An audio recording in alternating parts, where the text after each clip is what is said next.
And with that, oh, with that, we are live. Hello, everyone, and welcome to another episode of the Engaged Family Gaming Podcast. This is a special edition because there's no E3 this year, but it's happening anyway because it's Summer Game Fest season.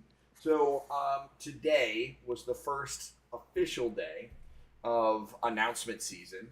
We had a little bit sprinkled in over the last couple of weeks. We're just going to catch up on the whole thing. So we're going to talk about a little bit of Sony State of Play. One game from Sony State of Play. Everything else was Headshot Central. That's true. Then we're going to talk a little bit about Summer Games Fest. And then we're going to talk about the Day of the Devs. But first, my name is Stephen Duesman. I am your host as always. And I am joined today by two of my very best friends in the whole wide world. First off, Amanda Farrow, the Princess of Power. How are you, my friend? I'm very excited to be podcasting today, of course. It's the best part of my every 2 weeks. I know, and we do that. Normally we podcast on Tuesday, but this week, not only was Tuesday exceptionally busy. For everybody. For everyone, because not only did, everything was crazy, but you had to go and, join a PTO, because that's what you do. Apparently. I'm on the board of the PTO now, so. You're wow. one of them. Oh, gosh, don't tell anyone. I just did. Oh, no. Live now they're all going to know. They're all going to know. Welcome to the club. Ready Player Mama for the sub. So, and also joining us in still life is unfortunately is Linda Roble, the Mistress of Magnificence, otherwise known as Mom. How are you, Linda? I'm doing great. I wish my video was behaving. I don't know why my computer's deciding to be obnoxious, but it's all right. Yes, I guess I'm it's here time to ready upgrade. to have fun. I think it's time to upgrade so you can play WoW with me. I mean, that's a very attractive notion. I am nothing it's a if notion. not consistent. It's a notion. It's a notion. It's an I idea. love it. It's a notion. It's an It's idea. a thing that happened. It's a thought. It's a thought, perhaps. So, first off, before we talk about any of those, you know what else happened in the world of video games since last we met? Because this is a big one. What's happened? They put out a 7-minute video with gameplay details about the new Pokemon Violet and Pokemon Scarlet. So I figure, why don't we talk a little bit about that? Because first off, I want to say that I have joined the Church of Lechonk. And Good old Lechonk. I in fact believe that I may be the High Cleric of Lechonk, is what I'll allow it. think. So, here's the deets. The deets are November 18th of 2022. Both of these games are coming out. There's the normal shenanigans, right? There's a 2-pack. You can, it's the normal thing. There's nothing special about that. Which is sad to say because it's a new Pokemon generation, and I'm saying there's nothing special, but whatever. For the first time ever, though, everybody, different versions of the game will have a different gym leader. Which really means that it'll be more or less a different story, because while you might be going to the same place, they have different motivations and whatever. So, Violet has a dude, I forget his name. I know he's got a very chiseled chin and, very well-maintained facial hair. He's very dude. He is very dude. He's very dude. And then, Scarlet has, the gym leader is a professor who is, a very feral lady with, unkempt red hair, and everyone loved both of them. This was generally they were well received, but so that's new. What do you think about that, Amanda? Do you think having two different gyms, is that a good idea? Is that a bad idea? I think it's really interesting in terms of selling more copies. I mean, it's brilliant marketing, absolutely brilliant product marketing, but. Yep. I think that consumers are going to have a tough time with it because we are likely heading into a recession. Yeah. So that's something that we have to keep in mind when we're thinking about, AAA games, even AAA games that are on Nintendo Switch. It all has to come into account, right? So if we have been used to buying 2 copies in every household, those purse strings are about to get a lot tighter. if they haven't already been tightened. So it's brilliant product marketing, but it's not true. great for consumers. Yeah, I mean, people are going to have to make a choice. Now, the good news is the differences between those two will be well known before any of us really have to make a decision. And that's been the it's case. true.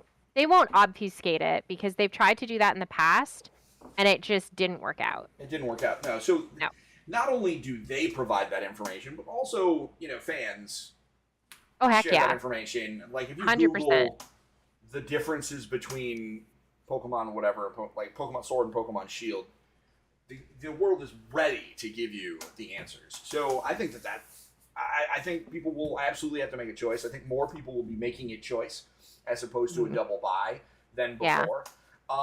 But fortunately, that information will be there, and I can say with certainty, EFG will be there as close to day one as possible with the differences between those games as possible. Because my understanding is the search engines love the differences between the Pokemon games. I've learned now that I have magical powers. So other things, they showed us a couple of new Pokemon. I talked about Lechonk, and I love Lechonk, but also Smoliv, who is a little baby olive, and Smoliv is well loved right now. And very well loved. I'm gonna have to get my child, whose name is Olive. I'm gonna have to get them like the small of everything. Is it? Oh. But I mean, sure. I don't think that you will have any trouble getting Olive merch after the reaction. No. And Lechonk is like a fat piglet. Although canonically he looks fat, but really he's just very muscular. Yes. And they revealed the legendaries. I think they're going to turn into motorcycles. Do you think I'm crazy? I think one of them has a wheel on his chest and it's going to transform into a motorcycle. I really hope that that's the case. Honestly, I'm holding out hope. Like Secret Transformer. I got really, really big Junkion vibes off of both of those dragon things. And like, if you put a wheel in a dragon's chest, I'm just going to imagine it turning into a vehicle. But, so there we go. That's Pokemon stuff. Linda, have your boys made any noise about the Pokemons? Or is this one of those, they'll make the noise when they start seeing the commercials on YouTube? There's been a little bit of noise, but not much. I think they really are kind of set in the games they're playing now. And so I think they're kind of, until they really get hit in the face with a bunch of ads and content, I think that's when the hype's going to start. Yeah. That makes sense. They tend to be a little behind the hype train. Yeah, they're not the front end of the hype train. They're like in the middle to the back. Every train needs a caboose. Listen, that's not a bad place to be. It's true. Well, sometimes they can really be a caboose. I mean... It works in two ways. Right. Listen, there is no... it's not a bad place to be. It means they don't have to wait as long for the game as we do. Because we know it's happening. Like, they may not. That's true. We have to wait. They're just, like, hanging out doing other stuff. Okay, so that's the Pokemon news. Hopefully everybody's excited about that. Feel free. We can talk more about it as we go along. Throw questions in the chat. So let's talk about the Sony State of Play, which was, for the most part, Headshot Central. Shooty boom booms. Shooty boom booms. If you like Resident Evil, you were very, very happy. If you don't like Resident Evil, then you were bored or excited for your friends. I was excited for my friends. That's true. You can be both. Because I'm not a Resident Evil guy. I am a scaredy pants.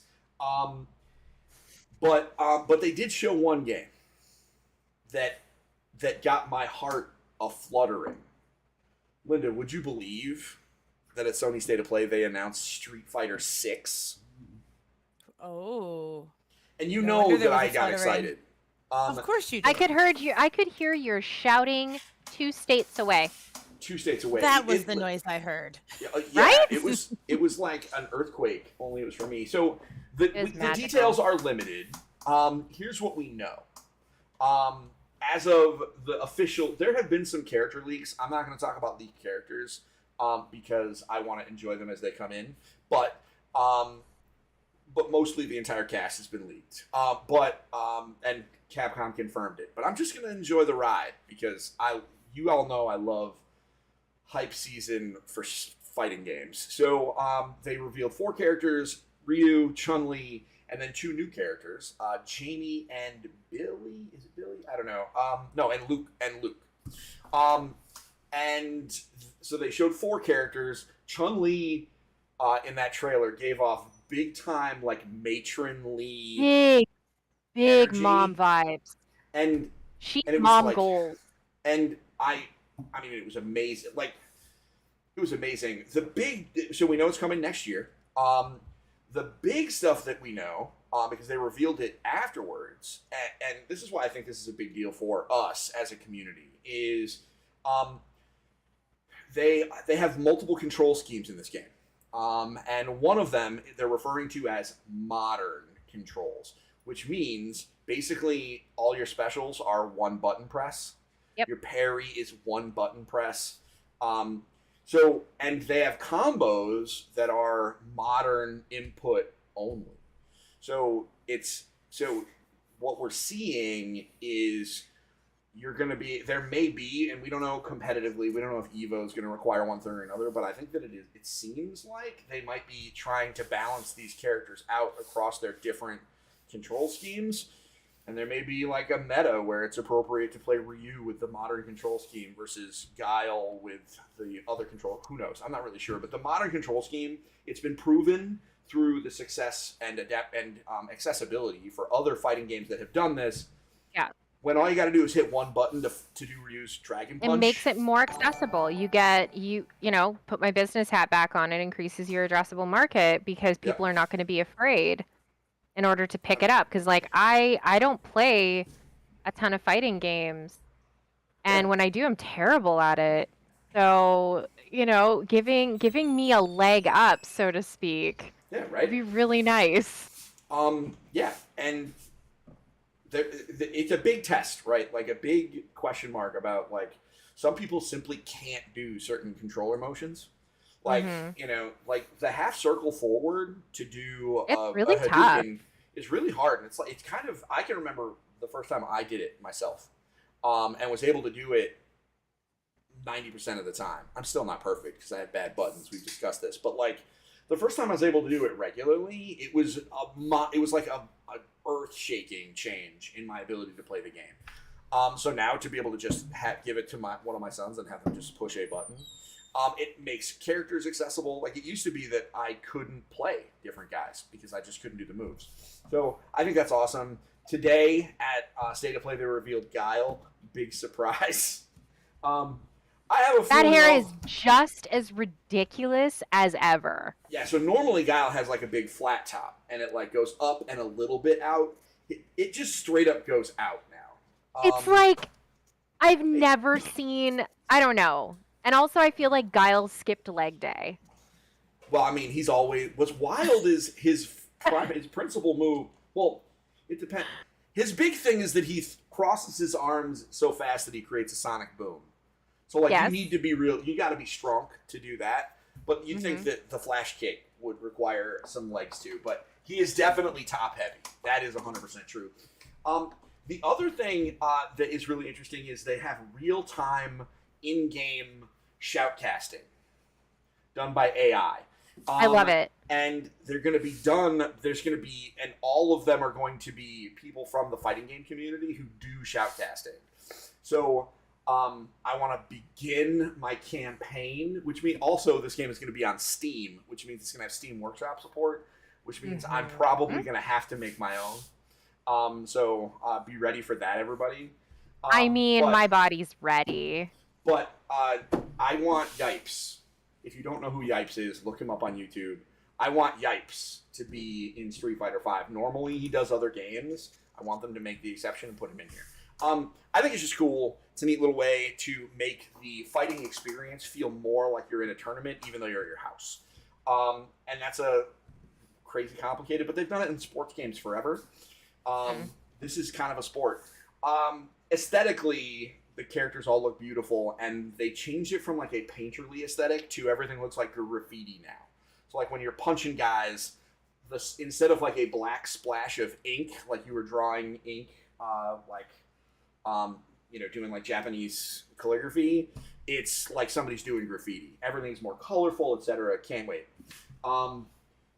I could do a whole 2-hour-long podcast about Street Fighter 6. It honestly does feel like it's a much more approachable, a much more approachable game, and it's going to bring a ton new players in.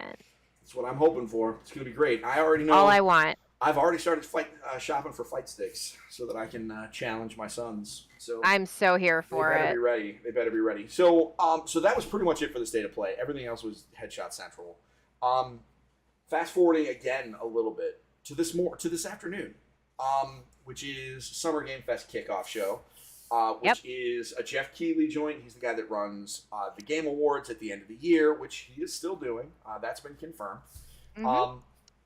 And Summer Game Fest, he did try to temper expectations about a week ago. He came out on Twitter and he said, guys, let's temper expectations. Really, and he tried his best. I don't think, and he did it with like us. We were like, oh, okay, cool. But the general population was still like, not feeling it. This is going to be Mother 3, a new Metal Gear game, and they're all coming out today. And that's not what happened. Got it. We did it. For our purposes, I have, let's see here. I brought up a little listy poo. For our purposes, we already talked about it. They announced the return of Guile. That was actually the first thing they showed off, and I was very happy about it. Lots of horror games. Do you think there's a reason, not to talk specifically about the horror games, but do you think there is a reason why there's a lot of horror games? Mm-hmm. Okay, why are there so many horror games coming out this year? So just to lay some groundwork about the purpose of horror for those that are not horror fans and they're like, Manda, what are you talking about? I'm very curious. What are you talking about? It makes me nervous. The world outside's really scary, right? Yeah. It's really scary right now. We're in the midst of a global pandemic. There are crises all over the world. There are a lot of crises even here at home, and there have been for a long time. And a lot of that leaves people feeling out of control and hopeless and feeling like they can't get their feet under them because there's no way to affect change. In order to introduce some control in feeling afraid, that's what horror games are there to do. Not just horror games, but scary stories, scary television shows, scary movies. They are there to create safe spaces to be afraid because you can walk away and you get to control the level of terror that you're feeling. So that gives you the adrenaline rush of like, I can do this, like I can do hard things. I can get through this scary thing. And then you have the payoff, right? You have the payoff of I did the scary thing in a video game. I can do the scary thing in real life. That makes a lot of sense. That makes a lot of sense. That also explains why there are so many freaking horror games, because pretty much it is the summer of horror. Like really the rest of this year is just a ton of horror games. Hi Viv, night Viv. If that giving me bunny ears. Those are antlers. Yes, she's giving me antlers. She was playing Deer Simulator earlier today. Okay. So, yeah, it was absolutely wild, the amount of just impressively gory horror games that they showed. Yeah, it was a lot. Horror fans, absolutely on cloud nine after today. Like, lots of stuff, lots of games to play, lots of things to stream. Halloween is going to be hype this year with all this horror stream. We are going to do a whole thing around it at Halloween. It's going to be Halloween time. Ready Player Mom. It's going to be all after dark all the time. Yeah, I was about to say, when she says we, she means V, not me. Because No. I'm not going to actually rope Steve into that because that'd be mean. That'd be mean to Steve. She made the joke about that, and I was like, listen. Listen, you can't joke about it. And I'm like, I was only kidding. I promise. I wasn't. I mean, you're welcome to joke about anything. But I was like, you know what? I will do that if you stream Madden. No, actually, that's too easy because you would absolutely stream a game of Madden. I'm not a betting man anymore. Y'all ruined. Yeah, that you for probably me. shouldn't be. Not with me around, I'm anyway. not gonna make the challenge. You're like, I'll stomach some Madden. What's the worst that'll happen?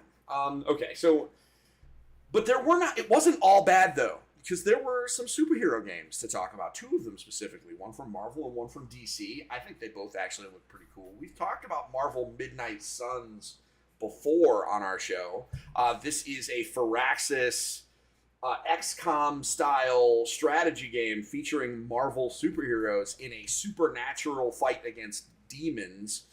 And we got a big old trailer today that revealed very important things. One, Spider-Man's in it, voiced by Yuri Lowenthal, who did the voice acting for Spider-Man on PS4.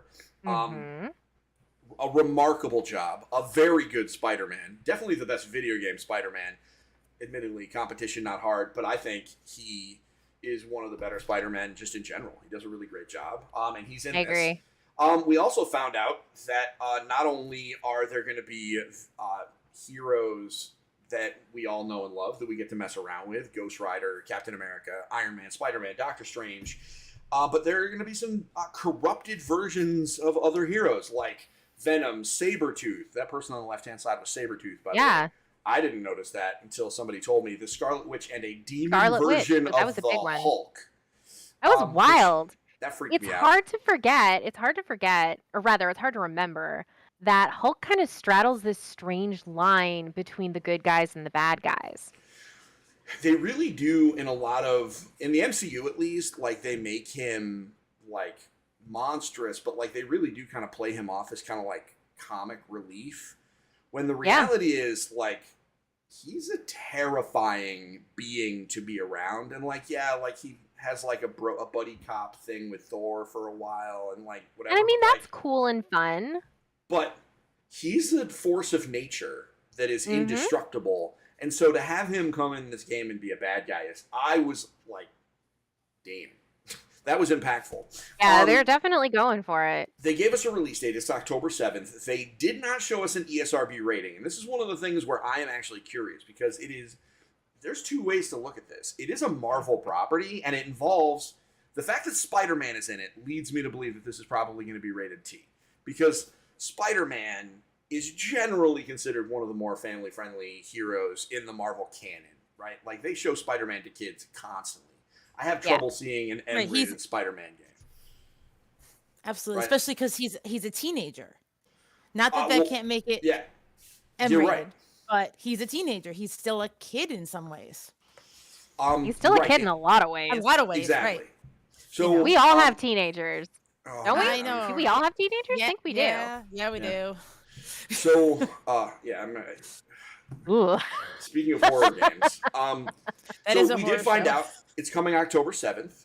Perfect time, by the way, for Midnight Suns. Yes. So we just don't know the rating. I think because of Spider-Man, I was in the very beginning, because it is also a Firaxis XCOM game. Firaxis does not shy away from M-rated stuff in their strategy. No. But Spider-Man makes me feel a little better. What do you think, Amanda? I think that this is going to be a pretty hard. It's either going to be a soft M or a hard T. It's gonna hit somewhere in there.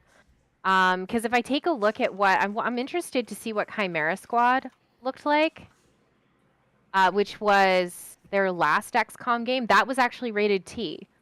So for those that don't know, Firaxis released XCOM Chimera Squad, which was like a very bite-sized XCOM game a few years ago. Kind of like a proof of concept, it felt like, for Midnight Sun. I don't know, though, because I haven't played Midnight Sun, obviously. Yeah. And Chimera Squad, I think, was their first foray into something that's a little bit softer.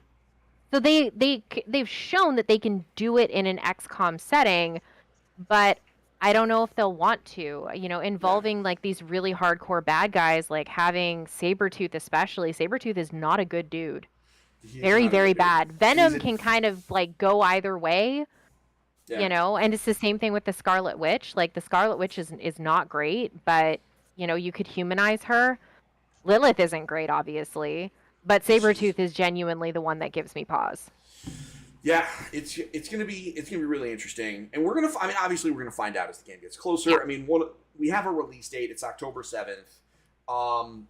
And there are previews out. So, we'll find out as we get closer. Obviously, I will tell people if it's rated T, I'm going to play it, because the reality is there's not a lot of other games out here for me the rest of this year. And this might be the only AAA game I care about.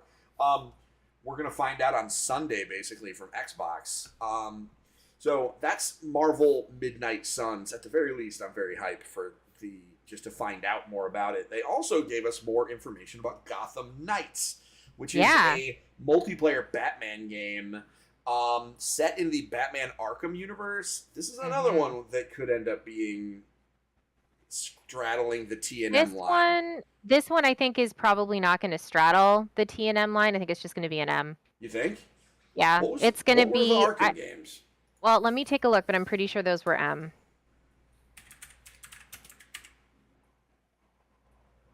The last one, I'll look up Arkham Knight. Yeah, Arkham Knight was M. Oh, it was? Oh, I thought. Yeah. What did I think it was? Okay, then never mind. So because it was a softer M for Arkham Knight specifically. I think it was a softer M than in previous games. But like Arkham Asylum was definitely pretty hard M. And Batman, just in general, like it's hard to tell a Batman story that teenagers, even under the age of 18, can be comfortable with, because it is so dark, and so much of Batman. Yeah, exactly. It's worth mentioning that Batman Arkham Asylum was rated T. And that's what brought me down on this. Really? I happened to look. I'm not trying to be Dang. difficult. I just looked it up because I figured we were hitting buttons. No, it's all good. I thought that was M. I thought that the entirety of those Arkham games were M's. I might be I am losing my touch. And Batman Arkham City was rated T also. Must have been some hard T's, man. Well, this is the thing, and we've talked about this a lot. Final so Fantasy I guess VII it really Remake. depends on whether or not there's going to be blood, because blood really does change things. If it is just going to be straight up combat and no one is dying, then fine. But like, Nightwing's there. I mean, Red Hood is there. And Red Hood's there. Red Hood does not care. The trailers, the trailers that I saw, there was one. Yeah, he definitely does not. One of the trailers that I saw showed numbers. Right. So like sometimes, number damage. No, I get it. Replacing blood splatter could be all the difference. I think you're right. It just comes down to it comes down to how they are communicating the violence. Yeah. Because I think that especially in North America, we don't really care about violence as long as it's, we don't see any blood, or the blood's a different color, I guess. I don't know. It's complicated. It is complicated. So, but we did get Nightwing gameplay. So I don't know if Mega Mom is cool. in the chat. That was really cool. We do know she loves her some Nightwing. And the whole time I was watching this, I was like, this is for Mega Mom right here, because she does love her some Nightwing. And he did absolutely wreck some dudes. I love it. Just absolutely wreck some dudes. Speaking of wrecking dudes, biggest announcement of the whole show for me, bar none. We finally got a release date for Ninja Turtles Shredder's Revenge. Heck yeah, we did. And not only do we have a release date, but it's next week. Is it really? TMNT Shredder's Revenge, June 16th, 2022. That is next week, my friends. They also revealed Casey Jones, which, of course, Casey Jones was going to be in the TMNT. If April's going to be in it, then Casey has to be in it. Mike was saying that earlier today. Yeah, I know. He says he called. I was in your Discord, and he said he called it, and I was like, but didn't everybody, though? But I didn't want to say that. I wanted to let him have his moment. But, like, for me, I was like, didn't everybody? Who was out there being like, nah, Casey Jones ain't going to be in this game? Nah, no Casey Jones. But they also confirmed 6-player online or local co-op, which bums me only because there are 7 playable characters. Mm-hmm. But, like, that's, like, the smallest of complaints. Like, 6 players online that's better than a squad in Fortnite. I think this game, the pixel art... That's heading into some raid numbers right there. Yeah, it really almost is. An 8-man. This is 6 players. The pixel art, amazing. All the music that I have heard from this game so far, amazing. Teenage Mutant Ninja Turtles in general, amazing. Agree. and it looks like they've taken TMNT 4 Turtles in Time, which is, in my opinion, one of the best brawlers of all time, and just made it modern, and that's exactly what I wanted. So June 16th, I cannot wait. And we also found out today that it's on Xbox Game Pass. Yeah. Which I think was Really? quietly included. Like, I would be stunned if on Sunday it does not get included as a day one Game Pass thing during the Xbox showcase. At the very least, it'll be in a sizzle reel. Because it's Ninja Turtles. Who doesn't love Ninja Turtles? Love them sizzles. We do love sizzle reels. They do love sizzle reels. So, yeah. So that for me was the biggest announcement. The end of the show was leaked an hour before the show started. That's not for us, but I feel bad for the people running the show. And I feel bad for whoever the person was that put this timestamp to change the assets on the PlayStation website wrong. Oh, no. I have done that. The show was 11 Pacific, 2 Eastern, and they put it at 11, and they did 11 Eastern. They it's so 100% easy to do. clicked the wrong button. And It's so easy to do that. So As someone easy. who has I've only blown one embargo in my life, but I blew it because of a time zone. Wow. Listen, I have not, knock on wood, but that is because I post. It was things- years ago. It was like a decade ago at this point. I post things 5 hours after embargoes because it doesn't make that big of a difference, and I don't want to make that mistake. No, and it's understandable unless you Because are I'm like afraid. working.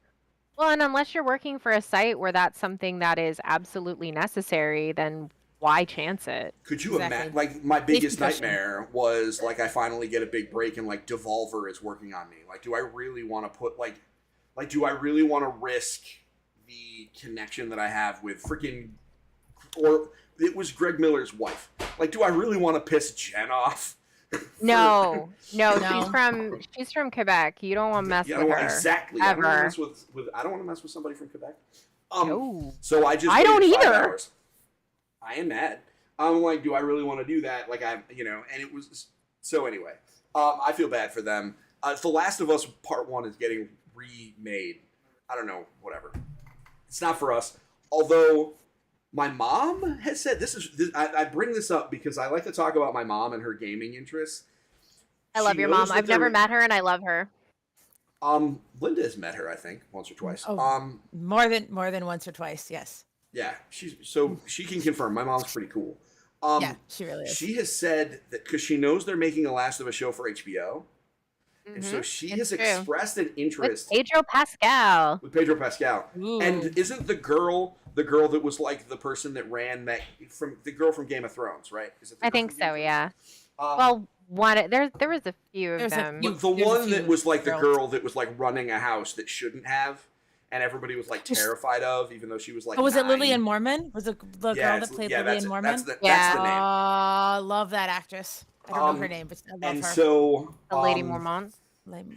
Yes. So Yes. she has expressed an interest in watching me play through parts of, if not all of, The Last of Us. Yeah, that's heckin' Because, fair. And so if that's the case, if she really truly, I'm going to talk to her about this. If she absolutely truly wants me to do this, I'll get the remastered version or the remade version.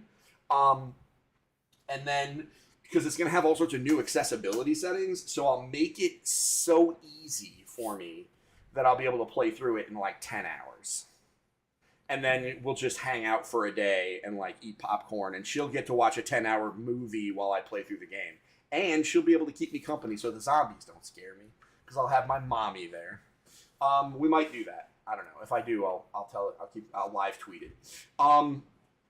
That was pretty much it, dudes. It was. Oh wait, one last thing. My wife's GOTY for the general. Linda, Goat Simulator 3 was announced today. Oh boy. Just to be clear, there was no Goat Simulator 2. Oh, There was doesn't no Goat exist. Simulator 2. That that's was the even joke. better. That's the joke. That's even better. Oh my That's god, it even was better. so Thank you for that absolutely dumb. clarification. Yeah, Oh, no, yeah, it was you good. didn't It miss was one. very funny. Yeah, you didn't miss one. All right, so that's all the stuff that we cared about from the Summer Game Fest. Yep. Overall, not super exciting unless you really, really wanted horror games. Which I'm not mad about, but I also don't want all horror games all the time. Yeah. Well, you know what? Here's the good news.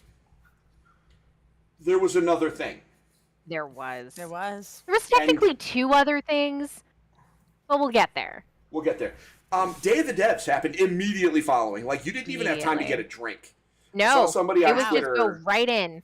I saw somebody on Twitter complaining how they went to go, like, fix a snack because they thought they were going to have, like, 10 minutes, and they missed, like, a whole bunch of stuff at the beginning. Oh, boy. Fortunately, everything lives on YouTube. So Day of the Devs is all about indie games. You know who loves indie games? Linda. Can't imagine who loves indie games that's sitting in this chat right now. Can't imagine. I do. I enjoy them. But I don't love them. Like, I don't. Our Princess of Power is the Princess of Power is the indie. She is the resident indie fan. Queen. Yes. So super fan. Amanda, why don't you take us through and tell us what indie games did the Day of the Devs announce? Okay, so there were a lot of really good ones that matter. The ones that we can actually talk about. Yeah. That are not going to be like, this is nightmare fuel, because there was actually a horror game during that, and I'm like, I won't even play that one because that's too terrifying. So one of the I think it was the first game. Yeah, it was the first game that they showed. It was called Time Flies. And this is a game about being a fly. It's an existential fly simulator game. And you get to go around, and you get the amount of seconds in your life is commensurate to where you live and what the average lifespan is from where you live. So in the United States, it's 77 years old is the life expectancy in the United States. So you get essentially 77 seconds to go around and try to do all of these fly things. Like you have to get drunk or, make money goodness. Or, it's ridiculous. You have a fly bucket list. It's ridiculous. It looks awesome. That sounds hilarious. It looks so funny. It's coming to Switch, PlayStation, and PC next year. So that is an existential fly simulator called Time Flies. Planet of Lana looked really, really interesting. It gave me big Shadow of the Colossus vibes. And it appears, rather, that this game is going to be an action exploration game, so a very action adventure kind of game. Side-scrolling, absolutely beautiful pixel art. It looks like it's veering on wholesome, but probably isn't because it looks kind of dark at the same time. Not super certain what the story is going to be behind it yet, but I'm very, very interested. I was interested. I was quietly getting Inside vibes. Yeah. Which is but less like frightening, because Inside was very frightening. Yeah. I think in the kind of like foreboding. Yeah. Like that. Where you have that tension. Mm-hmm. Yeah. I totally get it. Yeah, that's kind of what I was getting too. Y'all, have you missed doing escape rooms in the midst of the pandemic? Honestly, I've actually never done one. I did an escape table at BFIG, but I've never done an escape room. Well, you have to do an escape room with me at some point. I didn't miss it because I don't like puzzles. Okay, so I'm the only one that misses them. Sure. I'm the only one that misses them, apparently. She would have missed it if she had ever done one. So she needs to go down and do one with. You gotta come do some escape rooms with the Pharaoh Footer family, because it's awesome. I'll go. I'll just take a nap. I'll clean or hold stuff for people. I'll be like the guy. Yeah, okay. You can be you're the lore master. You're the lore master. Yeah. I'll be or I'll hold your purse at the bar. That's fair. I'll be that kind of guy. It's I'll play support, because I'm just dumb. I usually run support not because I don't love escape rooms, but because there are so many people in my family.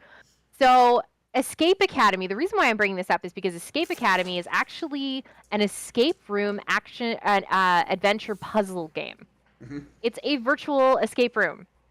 That Puzzles sounds really cool. Do not repeat, and you can play it solo or in co-op.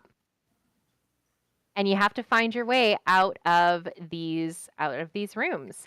And it seems like you are being led by kind of this really weird AI. So, you know, it looks really cool. Escape Academy. That's going to be coming out this summer to PlayStation 4, PlayStation 5, Xbox One, and Xbox Series consoles. It's a Game Pass game, and it's coming to PC. Yep. Sounds like and fun. It's designed by teams who made escape rooms. Yep. But that's couldn't, cool. so they needed to pivot, and they pivoted hard and fast because by Coin Crew Games. Yeah. It's big stuff. So I'm interested in that. I think that would be a really fun streamable experience. So that might be something that we do for an Indie Friday, and everyone has a ton of fun playing an escape room together. Now, speaking of puzzles, that's a good idea. Yeah, right? I love that. Yeah. More puzzles. I've played the demo for this game, and it's called A Little to the Left, and that's by Max Inferno Games. So this is a game that is all about tidying up and telling stories and solving puzzles through making spaces work better. You do things, you can do anything from kind of organizing, and you can organize keys, you can organize like a bunch of paperwork, you can stack cans. All of these little puzzles throughout the game are environmental storytelling almost, right? And they change, and they change your expectations through the game, and they get harder and weirder, but they're all about household objects. And sometimes a cat shows up just to mess with you, and you see that little cat paw, and that cat paw shows up, and it's just like, I don't think you should have that. No, that's mine. And you have to like bop the cat away, which is very funny. This sounds like a quintessential indie game. Like just quirky. Very cute. Very cute. So there are daily challenges. It's coming to Switch and Steam later this year. I don't know if they're participating in Steam Next Fest, which starts next week. But if they are, then there should be a demo that you all can get in on, because that's how I played it originally, and I was obsessed. I loved it. It's such a weird little indie experience. And you can solve puzzles in multiple ways. So it's not just like you have to find the way to solve the puzzle. You have to find a way to solve a puzzle. That's nice. And there's going to be a new puzzle every day. Every day. Daily challenges. For some length of time. I don't know that it'll go on forever, but new challenges every day. We'll have to see. That's a really cool, as a content manager for various places by profession, I think that is very interesting to me. This super cute indie game, hi Mega Mom, this super cute indie game is A Little to the Left. A Little to the Left. So I will... I'll just drop it into chat. Amanda's got superpowers. She's going to put it in the chat. I got you. Mega Mom. What did I say was Mega Mom was she just got here. What did I say before that was like a Mega Mom special? What was I watching? Oh, Nightwing. Mega Mom. Yeah. You got to check out Gotham the Knight. Nightwing. You got to look up the Gotham Knights Nightwing gameplay trailer, because they basically made it just for you. It was like a 5-minute trailer for Mega Mom. Because she is probably the biggest Nightwing fan on the planet, I think. Yeah, it's very cool. She does. They do hype in that house. So, okay, A Little to the Left. I watched you play that demo, and I was like, you did. Because that's a puzzle I could get into. Because it's like sorting stuff and like, yeah, it makes your brain go burr, especially if you have ADD, like both of us do. So it's definitely, it scratches that part of your brain where you're like, ooh, organizing. I think this might be a video game we might even be able to convince Linda to play. Oh yeah, no, probably. For real, Linda. My undiagnosed ADD, perfect. Oh my gosh, we are so similar. What else you got? Moving right along. I've talked about this game before on this show. It's called Bear and Breakfast. You are a bear. You own a bed and breakfast. That's it. That's the tweet. That's it. That's the tweet. You own a bed and breakfast. You have to make it awesome. You have to get customers. Your name is Hank. And you have friends. And you live in the forest with your mom. And then you have a bed and breakfast. And you build your bed and breakfast. That's it. It comes out July 28th.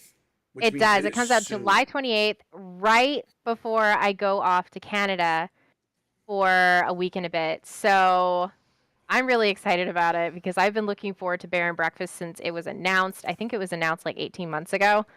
And Whitethorn Games, if you haven't heard of them as a publisher, they're in Erie, Pennsylvania. They do not miss. They do not miss. If you are interested in wholesome games and management games and games that are adorable, Whitethorn doesn't miss. All right.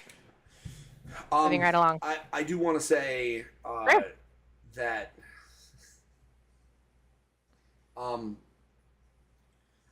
what I expect is going to happen is you're going to get on that plane, which is going to be a very long plane ride, and your phone's going to go into airplane mode. But you're going to not be able to control yourself and send me text messages about the game while you're going, and then you're going to land I probably and will. come out of airplane mode, and then my phone is just going to explode and die from all of Yeah, I'm pretty sure that's exactly what will happen. Or I'll like send you voice memos along the way and just be like, dude, you do not understand. It'll be like audio logs in BioShock, but it's just exactly. It's there. environmental storytelling. It's what I'm here for. So what else we got, Amanda? All right, we've got some real bangers coming up. So Animal Well is a pixel art Metroidvania that looks unbelievable on modern screens. Like this is not your regular pixel art here, friends. This is pixel art that sings. And it is beautiful. So first and foremost, it is a gorgeous Metroidvania game, and it features puzzles that the developer says that they expect the internet will take years to solve. So it is a platformer, it is an action game, and you play as this cute little blob. And you're running around, and you're collecting things, and you're exploring. And I have no idea what the story is, and I don't care, because it just looks so cool. It does look really cool. The visuals on it. The lighting is really cool considering it's a pixel art game. Yeah, I've never seen a pixel art game look like that in my entire life. I've never seen water that has been simulated in pixel art to look transparent. I don't think I've ever seen that before. To have something going in behind it, it's just like I just couldn't. All right, so moving right along to Naiad. Naiad was a surprising one for me because I hadn't actually heard of it before. But it is an exploration adventure game about, you guessed it, a water nymph. And this little water nymph, you follow her from birth, and she becomes friends with fish and turtles and bunnies and butterflies. And as you float down the stream, your little water nymph, she gets older. And you can change the color of her hair, you can braid flowers into it, but you are the guardian of this river, and this river is getting polluted by humans. So it's your job as the river guardian to clean it up, to make it better for creatures, and to just to explore your surroundings. And it's told entirely from this Naiad's perspective. It's completely top down, so all you see is the Naiad herself and all of her little fishy friends and this beautiful, beautiful art. So Naiad looks amazing. It looks so, so, so beautiful. And it is coming to PC and all consoles later this year. All right. Yeah. I'm not going to go through all of the rest of them because there are some grown-up games here, but let's try. Yeah, we have to talk about Roots of Pacha. Yep. Yeah, I think this is remembering the list. I think this might be the last one, right? Yeah, Roots of Pacha is the big one. I don't know if there's anything else. No, not our last one. It's our second to last one. Okay. So the Roots of Pacha, it's a cooperative life and farming simulator. It's like if Stardew Valley had even more to do and was even higher resolution. And you also maybe included some elements from Rune Factory, from Animal Crossing, from Story of Seasons, which used to be Harvest Moon. So it's all of these really incredible things kind of like smushed together into a game. You can get married in the game. You get to ride a llama. Or an ostrich if you want. Like, they don't care. Ride anything. It's just hilarious. It looks so cute. The best thing, the demo is now available on Steam as part of Steam Next Fest. So if you are interested in checking this game out, and you should, I'm going to go link to Ryan's tweet here. You can go check that out. It's so cute and so beautiful, and I am so excited about it. I'm definitely going to download that demo like tomorrow. That sounds adorable. Right up your alley. Oh, extremely up my alley. Most of the games So, I saw true. were up my alley. Your to-do list just got a lot longer. It just got a lot. My backlog just got a lot scarier.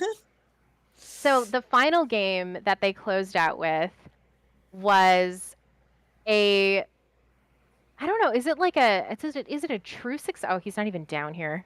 He ran away on me. Yes, my love. The Little Nemo game that came out, is that a spiritual successor?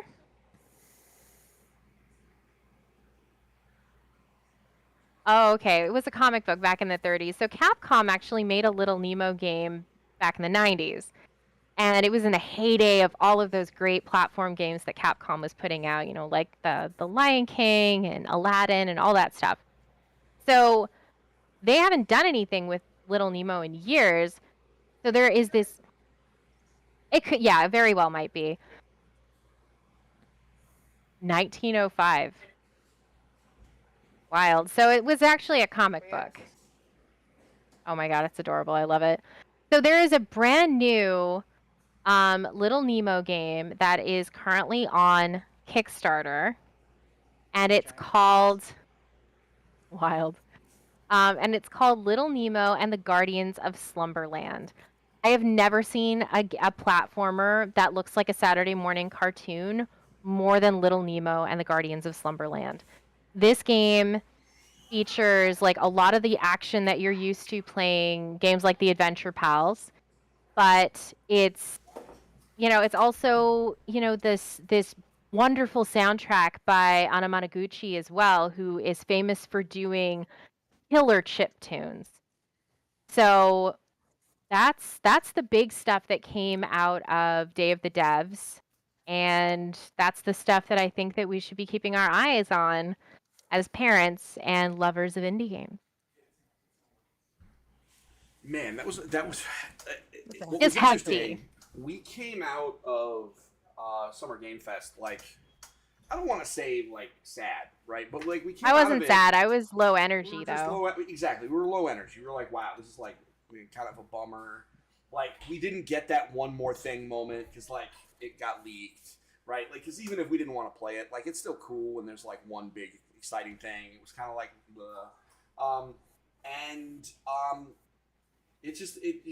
we just had a plate of overcooked pasta. You know what I mean? And then we snapped into this thing, and it was just banger after banger after banger of indie game.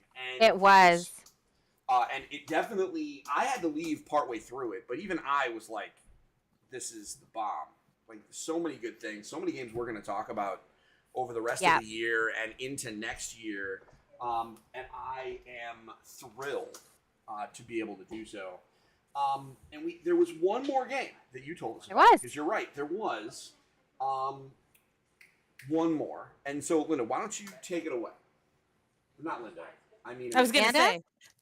I'm like, I could take it away. away, but it's not going to be about that game. Well, I will absolutely take it away because there is one more game that I want to talk about, and that is the Plucky Squire. Because I ended up watching Devolver Digital's nonsense, and let me tell you, Devolver Digital does stuff. And if you know anything about Devolver, you know they are exceptionally strange humans. Like, so weird. The weirdest people in the world work at Devolver, which is why I have lots of friends that work at Devolver. So during their big, I don't even know what to call it. It wasn't a showcase. It was absolutely unhinged in the best way, and I don't know how to describe it. So just go watch it. It's worth it. It's funny. It's messed up. So, if you're over 18, it's just their show. It's wild. And honestly, there is a narrative through line for the last 6 years. So if you have never watched a Devolver Digital show, you should probably watch all of them, starting with the first one. Because there's a narrative through line. I don't know who else does this. I don't think it's possible. So anyway, during today, we saw the Plucky Squire. And the Plucky Squire follows the adventure of Jot and his friends, and these are storybook characters. And they end up they're just in a storybook, right? It looks very much so like any other kind of game that is in 2 dimensions. What was the one that I played where you got to paint? Shoot, I can't remember the name of it. No, not Calico. That's Cats. Hold on. I got this. It's sitting in here. Chicory. There, I got it. I got sent a press kit for it a year ago, so I was just like, Chicory, that's the one. So it's very reminiscent of Chicory, and Chicory was really cute and beautiful. But the Plucky Squire doesn't just take place in 2 dimensions. Instead, these storybook characters end up discovering a 3-dimensional world outside of the pages of their storybook. And it's like it's otherworldly in how beautiful it is. You have to solve puzzles. You get to fly around in a jetpack. There are these little mini challenges, but essentially you're the hero of a living storybook. And your name is Jot, and you're going to go save the world from the Humgrump. Listen, Amanda told me to watch this trailer with no spoilers. And Amanda, I don't know if you have the trailer there? Yeah, let me drop it right in. It's chat really, really good. So, she told me to watch it, and we were actually in this video chat right here. She was like, watch this. And I responded audibly with a whoa. And she knew exactly where I was in the trailer by Absolutely. my reaction. It was the transition from 2D to 3D, but it's not even just that. This game is so striking and so beautiful, and I swear, like, all the games that are made in Unreal Engine 5 are blowing me away. Yeah, this is a treat. This is a Zelda-like game with a lot of extra stuff. Yeah. Bolted on, and I am in the very best way. excited. In the best way, and I'm excited to play it. Yep, absolutely. So yeah, that's it. We did it. First part of our Summer Game Fest coverage. Lots of games to talk about. Lots of games to Linda, get excited you came about. Linda, what do you think? What are some standouts for you? Oh, the escape room was the one that really caught my eye because it's like, of all those things, I think that's my speed. I think I could get in there. It's going to be really cool. It's all from a first-person perspective too. Yeah. No, that's the one that really stood out. But there's a lot of these just sound so fun. I'm hoping that we can get some of them in. Not everything's on platforms we have. We need to upgrade our computer. I may be talking to you both about computer recommendations because I think we're approaching that time. I got you. Once we do that, then we can do the Steam games more because I think this poor Surface that I've got is on its last legs. I get you. Yeah. Yeah, Amanda's got you covered. She just I really do. She just got her own new rig within the last year, right? I sure did. Correctly? Yep. Amanda's got you. Amanda's got you. All right, we got to chat for sure. Oh, well, I mean, I wonder how you'll ever be able to talk. Oh no. Oh darn. So the struggle. So like I said, there's no E3, but it's Summer Game Fest. There is more stuff coming. So Amanda and I on Saturday get the big one, the mother load, and that is the Wholesome Direct. The Wholesome Direct. But y'all are going to be in for a treat. So there's some stuff tomorrow, there's stuff Saturday, and then Xbox and Bethesda are on Sunday, although it's iffy as to what they're going to talk about. So I will be live on Sunday afternoon/evening recapping the weekend. Will I have other people with me? No idea. I will be here going through everything. We'll watch some trailers together. We'll share my impressions. We'll get everybody all caught up. And then we'll have a proper episode when we all come back in 2 weeks, because that'll catch everything, including Xbox is doing 2 showcases. One of them's all about demos, so we'll be able to, if there's anything in there, who knows. And then we'll keep on going. Also, Origins is this weekend, so Linda and I will. Oh, Linda, you're gonna have more stuff for us to talk about too. Linda's gonna have homework.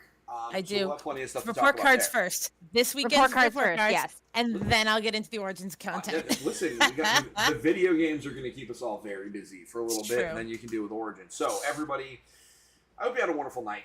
I hope you enjoyed listening as much as the three of us enjoyed recording, which is a very lot. So, I'm setting a high bar for you guys. Very true. I will be back on Monday with another World of Warcraft stream. We're doing, we're helping our friends get the Keystone Master Achievement. If you know, you know. If you don't, it's cool, but it's very hard, and we're doing it. We're gonna do it. You get to watch me tank things, which is a very new experience. Tanking is my fave. I'm terrible at it, but I'm doing the best I can. You know, it is what it is. So everybody have a great week. I will be back on Monday. And until then, don't forget, get your family game on. We'll see everybody soon. Bye. Bye. Bye.